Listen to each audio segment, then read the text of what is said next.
Today I'm thrilled to welcome Shweta Chari, the founder of Open Tree Foundation, which began in 2004 with a simple but powerful belief that every child deserves the right to play. From her beginnings as an engineer to building a movement that has brought joy of play to thousands of children across India, Shweta's journey is nothing short of inspiring. Through Open Tree Foundation, she is working to make the right to play a mandatory part of every school, ensuring that play becomes a cornerstone of education and childhood development. In our conversation, we'll explore her personal journey, the challenges and triumphs of building this movement, and how play can truly change lives.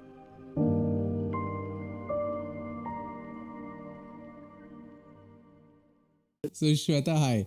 First of all, congratulations on completing 21 years of the Open Tree Foundation. How are you feeling? Thank you so much. It's unreal. I don't know where the time has gone, to be honest, but doesn't feel like 21 years. When did you first realize that play could transform childhood and adulthood, and that India needed a structure which is right based movement for play? I think there are very many moments. It's almost like an evolution of realizations. Like, so there were different levels of realizations. I started this when I was very young, when I was about 21 years of age, and I didn't know much about anything at the time. I still don't. I'm figuring things out as I'm learning. But back then, for sure, there was a lot of energy and drive to do something for children, and I was always driven by their honesty, and it always got me thinking as to it's not their fault. Why do they have to experience a life? I mean, it's just a stroke of luck wherever we're born and however we're born and whatever is happening to us. So I always kept feeling that there's something more I could do. So I used to volunteer with some small organizations straight out of engineering, and I kind of began to see that these kids didn't really enjoy learning. I think I was a bad teacher, or that they were just not interested. And that actually got me curious. I deep dived a little bit. I figured out that, like me, there were many other tuition teachers coming. So then it got me thinking, like, what's the point? What am I doing really? So I stopped and I just started playing with them. I took permission and I said, you know what, they're getting enough tuition classes. Can I just come every day and play with them? I had no idea what I was doing. But in the whole process of playing, I realized like these were young boys aged 5 years to about 9 years. And that these boys, little kids, were actually little adults. And I myself I was so young. So I was taken aback by their life stories. I realized very soon through play their own life stories. They had become adults too soon, and they had witnessed a whole lot of atrocities in their lives, like abuse, verbal, physical, and for them it had normalized. So for me, the big question that changed me in my thinking was, Didi, आपके साथ ये नहीं होता है क्या? Like, doesn't it happen with you? And it was a very normal kind of a thing that apparently this kind of abuse should happen to everybody. How is it not happening to you? So they felt odd about that. So for me, that kind of I really sat with that for a while. And I realized that through the play and playing with them, I became their best friend. I started feeling more responsible towards them. And I felt compelled to go there and just follow through, basically. My big mantra in life is follow through. So that's how so those were one of those initial triggers. And then there are many such triggers that kept me going, basically, the last 21 years. So, did you start by yourself, or were you like a group of volunteers who came together and started this? No, so it can never be done by one person. So I'm always very grateful. We were all a group of friends, and so we were like groupies. We used to go for bands, and we were heavily into metal music. And it was a really nice group that we were post engineering, just hanging out, and we used to really go for gigs and all together. So really, it started off with just as randomly. I was giving gyan one day to all of them, and everyone else was actually sorted. Some were going for their masters, some were already got a job. I was the one, Vela, figuring out what's next in my life. And I was giving them, yeah, we should live a very purposeful life. You need to do this, need to do that. I had no idea what I was talking, honestly. But funnily, they did take me seriously, and we, as a group, started really as a toy bank. So we used to collect ethically and morally good games and toys and recycle them, wash them, and distribute them. So this became a weekend activity. So yeah, I mean, there were a lot of people involved. My co-founder, who's my partner in life, he played a big role in how we do, especially from a structured thinking angle and systems. So a lot of people got involved in those early years, and we didn't register this from the get go. Yeah. We were volunteering for the first 6 years. I got this registered much later as a trust. So you transitioned from a volunteering organization to a more structured organization. So how has that scaling up or transition Yeah. been? Ignorance is bliss. Let me say that I had no idea what I was signing up for. But I basically had a very simple, the regular middle class upbringing. My mother had given me a lot of values of being independent financially and always being financially independent and stand up on my own feet. And so a lot of those stories as I grew up.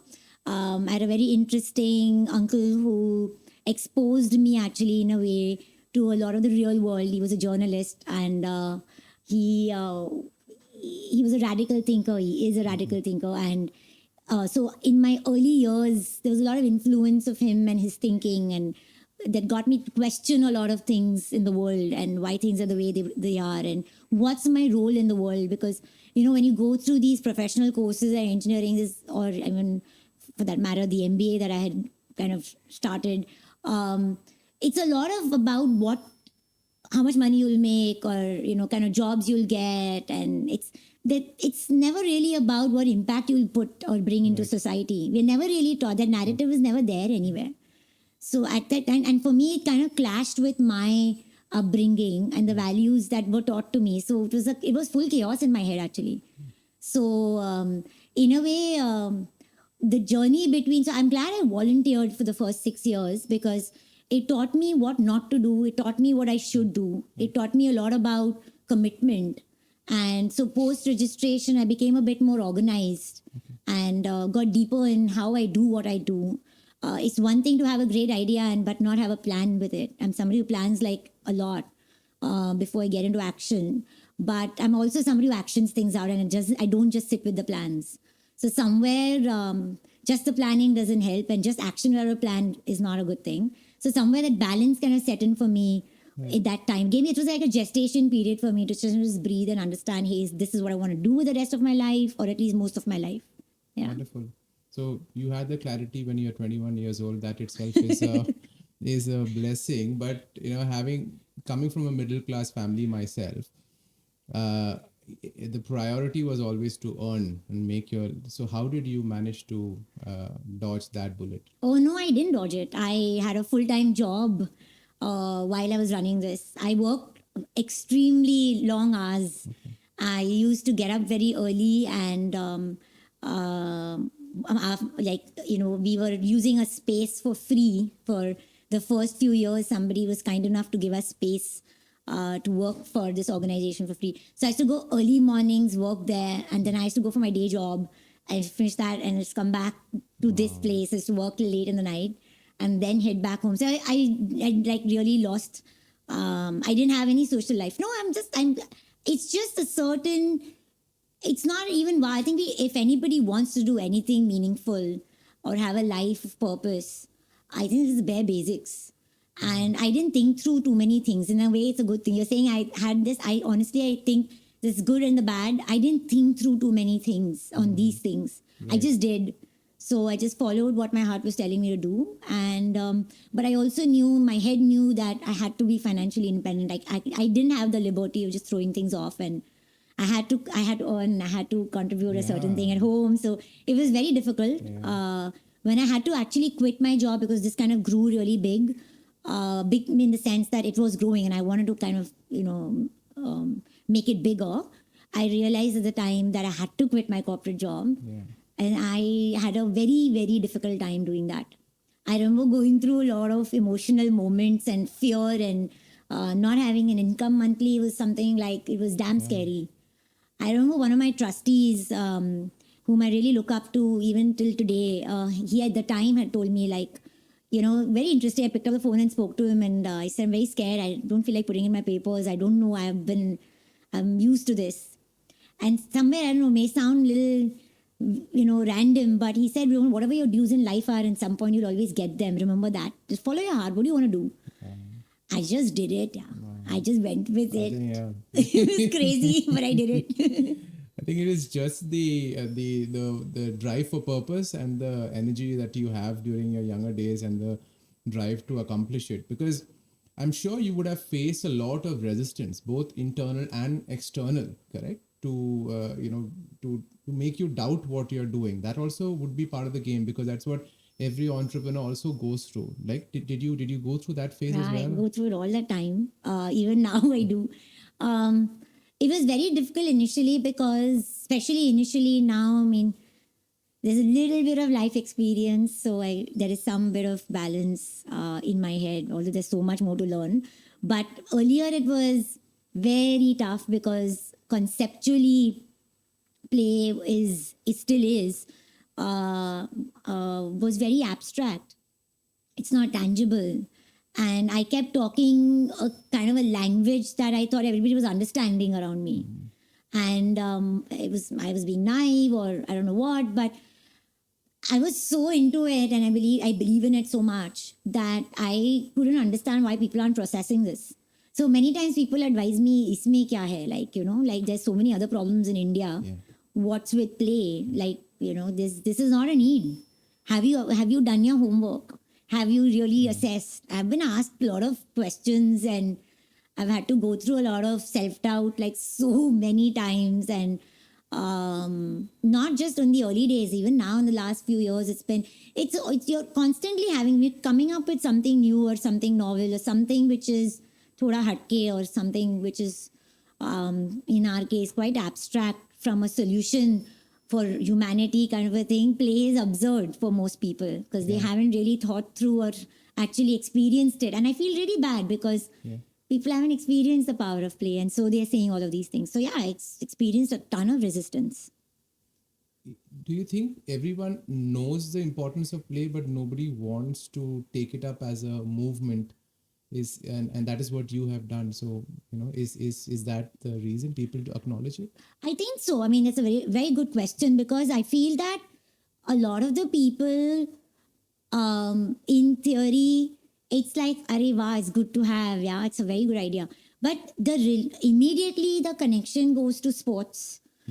Sometimes I have random chats with young parents, and even today, like, yeah, you're so right, play is so important. I put my daughter into gymnastics. She goes for badminton, she plays volleyball, and she's so active, this and that. Like, great, yeah, sure, like, that's great, that's sports, that's play for sure. But for me, in my universe, it's not allowing the child to just be in her elements. She has to do all of these things. It's very competitive. There's another kind of pressure that she has to go through. And for me, like, playing and being playful is being goofy, being accepted for who you are. Can we truly, like, kill the layers that we put on ourselves? With age, so many more layers get stuck to us. We really don't know who we are for ourselves. Who are we really at the core of everything, right? We are what you want me to be. And that applies to everything in the world, right? Most of us are trying to adapt to whatever is in front of us. It's very rare to truly be in your skin and own it. And I feel like play allows you to do that. Even if it's for a fraction of a second, it instantly brings humans to who they truly are at the core. And somewhere I feel people are afraid to be that. It's not, and it's somewhere they've layered it and nicely packaged it, calling it different kinds of things. Yeah. But truly to be authentic and be yourself, be in the moment, it's very, in theory, they understand it, but I don't think people really understand what it means. So do you think winning and playing are counter? I mean, the hunger for winning kills the joy of playing. Do you think that is... If that's the goal, then yeah. If the goal is only मुझे जीतना है कोई भी हालत में, then yes. But winning it's great. I mean, nothing wrong in winning. But how you approach it is actually, because life is like that, right? It's the process of life that is far more exciting than the end goal. We all know we're all going to die one day. So, like, it's how the journey has been. So, if you just bring it down to a blip of play or game, like if you're just going to play to win, you're going to be aggressive about it, you're also not having fun, others are not having. But how much joyful and fun you're having while you're at it is actually what defines play, is what I feel. Yeah. Just to enjoy that particular moment. That is what it is, which is what you learn from your first interaction as a volunteer. But then when you put the things in motion, what did you do first? Did you get a bunch of games together? Yeah. I used to do these really goofy things at the time. I had my games. So first I collected my games to play a lot of my bit board games. And then I used to go to my housing society, stuck a poster there, handmade poster. I had no idea what I was doing, frankly. I just remember going by a BST bus ride somewhere, and randomly on the way, I saw kids on the footpath. So I got off. That was not even my stop. I just randomly got off, ran back to figure out who are these kids. And I spoke to, luckily the founder was there. Turns out to be one small little NGO that teaches children on the streets. So I had no idea what I was doing. I just said, you know what? I have a lot of games and toys. Are you okay if I just distribute it to your kids? So this is how really in 2004 I started. I had no games and toys. I had barely like 15, 20 of my own games. That put me under a lot of stress and pressure that, okay, now I really need to, because when he gave me the count, he said, I have about 300, 400 kids. And would you have that many games? I said, yeah, sure, why not? And then I was like, oh God, now I really need to collect. So I did all crazy things. I joined some random yoga spiritual class. Every Sunday there used to be a different group of 100, 200 people that used to come to do some sort of meditation. I was not interested in that. I just wanted to talk to 100, 200 different people every week and tell them what I'm doing and tell them every Sunday, bring your games now. So I used to do collection drives. I used to drive and go to housing societies, request the secretaries to stick posters. So everything was like, and my car was like one Chotu car I used to have, and it was like one, dumping ground of all games, and I used to carry them in the lift, bring it to the house, sort it. I spoiled my mother's washing machine because I didn't really use my hair at the time. We washed all these, my friends and volunteers came. So it was just one thing led to the other. Somebody was shutting down one gift shop somewhere, gave us wrapping paper because she didn't know what to do with so much of wrapping paper. And that lasted us for 5 years. Wow. That much of wrapping paper we got. So we said, oh, great, lovely, we'll wrap these toys. So like I said, we didn't really think through. That's how really we started. And then we started distributing these games. I remember it was Children's Day 2004 in November.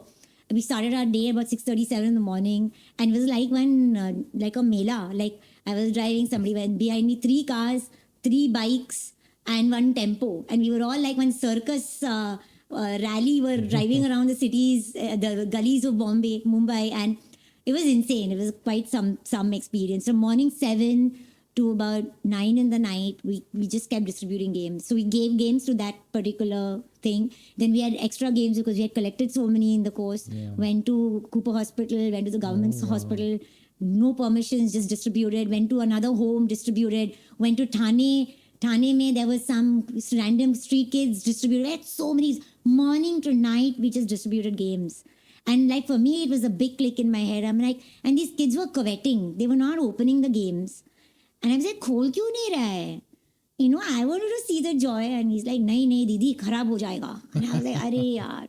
And I wanted the kids to have fun, experience it and stuff. So I realized a lot that we just think it's nothing, but it's their life. This is one thing they possess, yeah. They possess. And did you have volunteers to help them with the games and to play with them as well? Yes. Over the years, we grew and we are a huge community of volunteers now. And they spend a lot of time at the centers with our kids. The model has changed. We are no more like collecting and distributing alone. We set up play centers. We collaborate with the state government of Maharashtra, with the BMC here. They've been very kind to us. They've been actually wanting to instill play-based practices inside Zilla Parishad schools. So it's been a very strong collaboration with them. We work with low-income private schools. Wherever there are children, we have community-based organizations. And we set up these curated, playful learning spaces for all of these kids. It's a signed MOU. There are deliverables both sides. So it's all entirely done free of cost, of course. But our partners get involved as well because their kids are benefiting from this. We train the teachers. We spend a lot of time and efforts Yeah. in helping teachers become play practitioners. Wonderful. So you spoke about community, and I think anyone who sets into doing anything which is around social cause needs to build trust in the community. You can't exist for 21 years without having built the trust.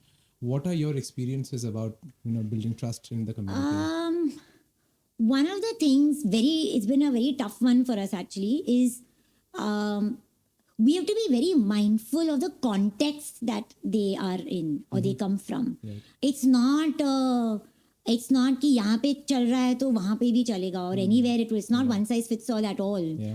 So we've been very, very mindful to pay attention to their needs, to pay attention to their context. What is the environment these children grow up in? Right. And we work in all kinds of areas. So in some of the drought-prone areas in Maharashtra like Beed and Latur, there's different challenges there. Kids have had to face. So many of them have lost their fathers because of farmer suicide.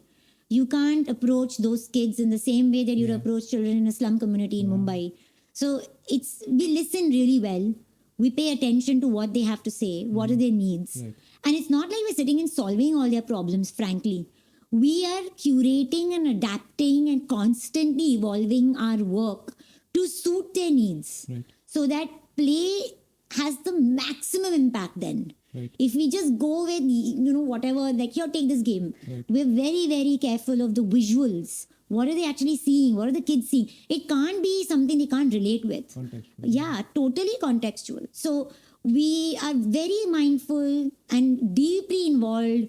In the initial years, even now, the warehouse is right here. So I pay a lot of attention to what comes in, what doesn't work. And now the teams have been around for over a decade. My inventory boys, they grew up with us. So we've all grown up in a way together. So they know exactly what works. So we've been very, very careful. Everything's kind of codified to the end that we know kind of what kind of games will work for different spaces. Yeah. So that's one of the things where the trust factor really goes up.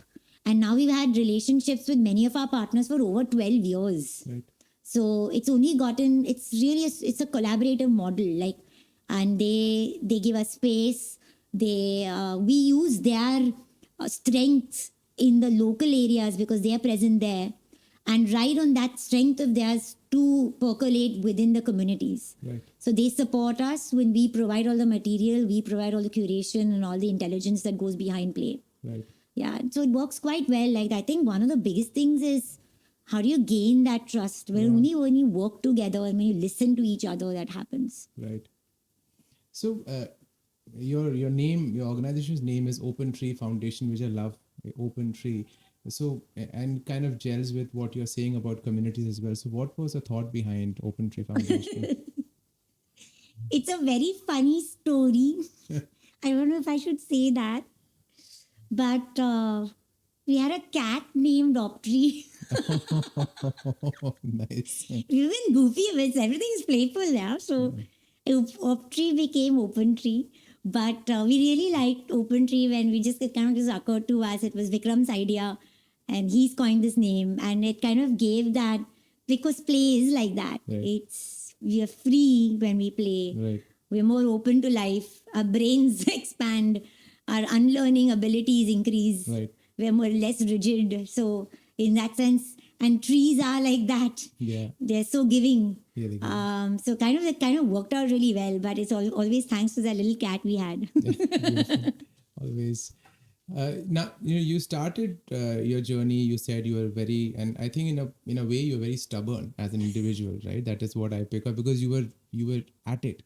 But anybody who is an aspiring social entrepreneur, now that you have got a collective experience for 21 years, what would your tip be to them in terms of how they should start the journey?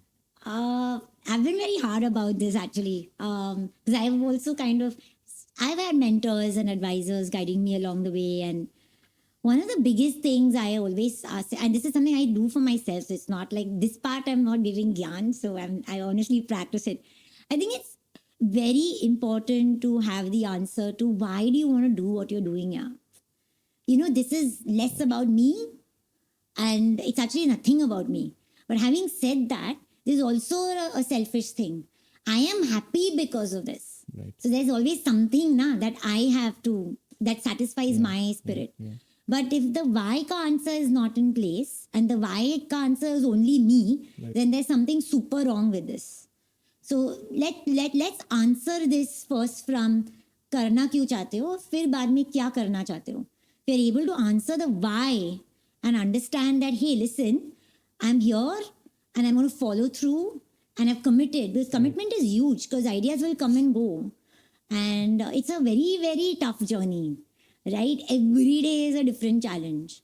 It sounds very now like, oh, very pretty, and it feels very pretty, and you'll give a bhashan to somebody and they'll be like, Arey, wow, I'm so inspired. But karne ko jao to, like, it's crazy difficult. Right. You get, if you're honest to yourself and there's deep levels of self-awareness, you really go through cycles of existentialism. And you wonder really, like, where am I going with all of this? Like, what's the point of it all? Look at the world in the state it is in. I go through that a lot. So it was very important. It's very important to first have that answer and be honest about it. True. And also another thing is, like, this is a learning for me, like, from experience again, is find the people who believe in your cause right from the get-go. Find those people, put efforts, go talk about your work. Find those genuine people who understand where you're coming from and therefore are buying into what you're trying to do. Right. And have them as not like as your backers. They could be your funders, they could be your team people, they could be, but don't try to do this everything alone. Nahi hota hai. Right. So find those people who are there for you. And for me, another thing that works very well, and I've again learned this over the years, failure is beautiful. I wouldn't even go and say it's normal. Obviously, it's normal, yeah. If you don't fail at all, then there's something abnormal about the situation. But failing is actually fun. It's very difficult in the moment you're failing and you failed, but there's beautiful hidden life lessons there if we pay attention to what they are. So, like, these are some mantras that I have failed like 9 out of 10 times. So it's like, it's fun, like you get to learn a lot of things and you don't make the same mistakes. You make new mistakes and you learn from those. So you bounce back and reflect and get going again. I have a lot of people reaching out to me wanting to transition to the social development sector from the corporate world. Should I take a cue from what you said now, or do you have some more additional thoughts about that? I had so many thoughts about this because, see, I did transition very early. Now it's been a good 15, 16 years of me shifting out of the for-profit. But I see a lot of people even currently in our team or people who are interested in making the transition into the sector. I think one of the key things is, this whole, there are a lot of beautiful frameworks and practices that are put into place in the corporates. But it doesn't mean that it keeps applying as is in the not-for-profit spaces. See, there are many people, and I can talk for ourselves as an organization, I'm saying this. Most of us in this organization have made informed life choices to be here. Most of the people are brilliant. Yeah. There are Ivy Leagues and IIMs, and there are people, from multiple disciplines who made a life choice to transition and come into this space. So there's clearly that thought and drive of building that change. But the thing we all adapt to is, it does not mean that the way you have approached challenges and problems in the for-profit is exactly applicable here. And I feel there's that time period that needs to be given to unlearn. There's so much of unlearning. This sector is smart. This sector knows what it's doing. Most of us are here because we want to be here. It's not because we have nothing else to do with our lives. So they come with this, most of the people, with all due respect, and they mean well, is with the notion that, hey, you know what, I tried this here, it will work here. Right. Versus, I've tried this here, let me see what's going on here, understand this situation and see how I can tweak this to suit this, rather than just plug and play. That's one big thing. And be ready for that. It can be frustrating. We are like 1 or 2 people sometimes working 5-6 people's jobs. Yeah. We don't have endless money. we don't, it's hard to raise funds, and organizations like us struggle a lot more because the concept also is very abstract. So funding is not an easy, like, tuck, you just raise funds and everything. So it's a little bit, it's challenging on all those areas. So things might take time, but the patience is key to everything. Right. You've seen that playing shifts a child's self-image significantly. Do you have any story that has stuck with you? Yeah, so many stories. One of them is very interesting. Actually, it happened just some time back. I didn't even realize that this kind of became like it stuck to my head. One young girl came for an interview to our office, and we just got talking. We were interviewing her for she was a fresher, so she was looking for some job or whatever. And then, you know what, she so sweetly said, "Ma'am, I don't think you will recognize me." And I was like, "No, I'm sorry." And she was like, "I was one of those kids. You had come to my school when I was in school, and आपने मुझे एक soft toy दिया था, and apparently we had given her a Mickey Mouse. I don't know what we had given, something we had given." And she remembers, and she said, "I still have that soft toy with me." And it was the first time I felt wanted and cared for by somebody whom I didn't know. Right. And when I finished my studies, the first place I wanted to apply for a job was yours. I found you guys, and I wanted to come, and whether I get this job or not, I wanted you to know what a change you've had, an impact you've had in my life. So, we don't know these things, and even I get goosebumps when I say about this, but it was amazing. It was very compelling, and I just teared up, but it was quite interesting. And there are kids, like one young boy in one of our schools who loved playing with mechanics, and he kept playing with blocks and mechanics and all of that. And this is something that over the years he discovered that he absolutely loves working in this whole automobile space, and he ended up doing a diploma. Got himself became like an automobile mechanic with a big car brand and all of that. So it was quite fascinating to see this. There are hundreds and hundreds of stories. I mean, these are still like just slightly bigger. And it's like one of the centers, one of the girls was extremely angry, and she would never come for a play session. She was always sitting in the corner. उसको बहुत गुस्सा आता था. She used to throw things and all. So we used to also struggle a little bit. And, we, over the continuous play sessions, she started coming closer to the circle, and she sat on the fringes of the circle where the kids were playing. Following day, she asked for permission to sit in the circle. Like that, one day leading to the other, then she's like, "Can I play?" And she started playing, and she was so good at it. And then we learned that, she sings so well. Then she became a very big chatterbox in the group. She was kids take time. Like, play brings it out slowly, like I said, in their elements, slow and steady. And we saw some remarkable changes in how this girl changed. Her personality was a completely different one. So now that the Open Tree Foundation has completed 21 years, what are your reflections, and what does the future look for Open Tree Foundation? Yeah. No, it's a great question, and I'm very excited to answer this also because I'm one of those that wants to get the job done in my lifetime.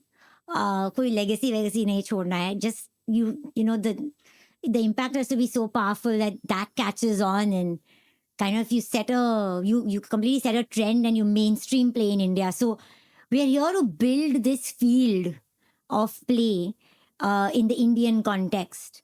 I'm really determined and gunning to establish and mainstream play and everything to do with play-based learning, designing spaces for play. How do you create playful mindsets? How do you instill play in our everyday being, in work practices, everywhere? How can we be more authentic, therefore, because of all of these beautiful, playful practices? So I am really looking at building that field for play in India. And the other thing is we're creating enough research body of evidence to showcase the impact that play has. Currently, we're doing it through simple, it's not simple, actually, it's really tough, but through schools and education systems. We've seen amazing results of the work. We've seen we witnessed children's communication skills and critical thinking skills for the last 2 years going up more than 50%. We've seen close to 40% of the teachers putting play practices now inside their classrooms where we've been working.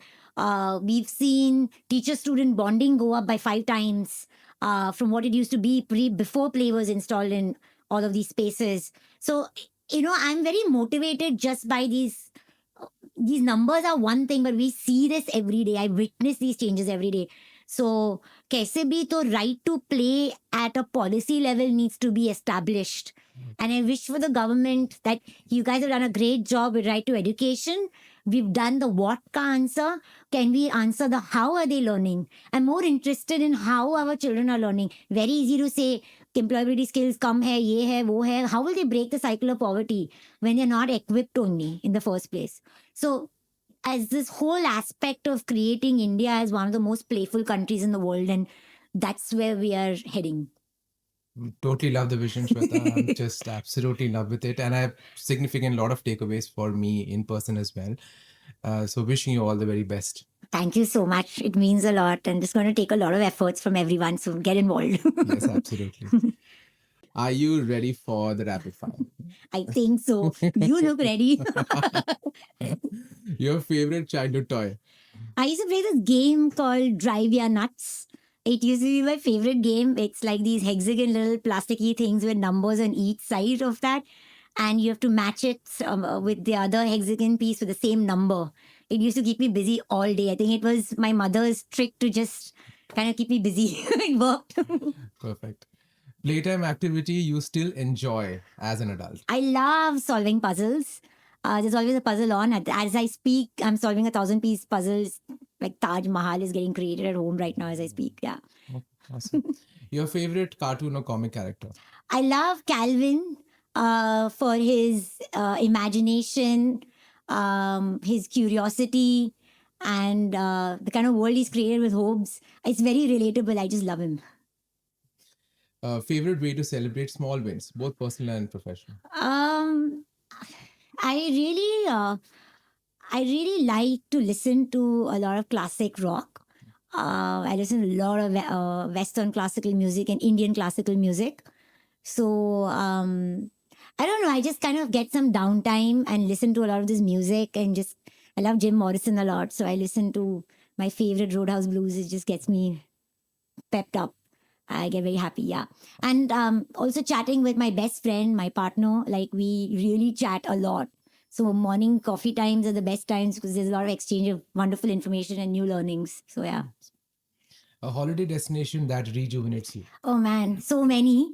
But I really love the mountains. So whichever place, I just start going more and more towards the green pastures. I love hiking a lot, climbing, walking and hiking in green places. So the mountains anywhere is the best place, yeah.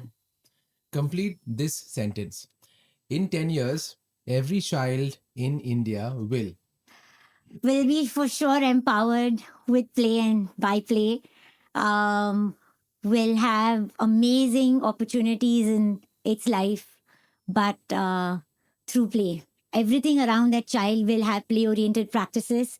Everything around the child will have play-based experiences, and that child will also be very playful.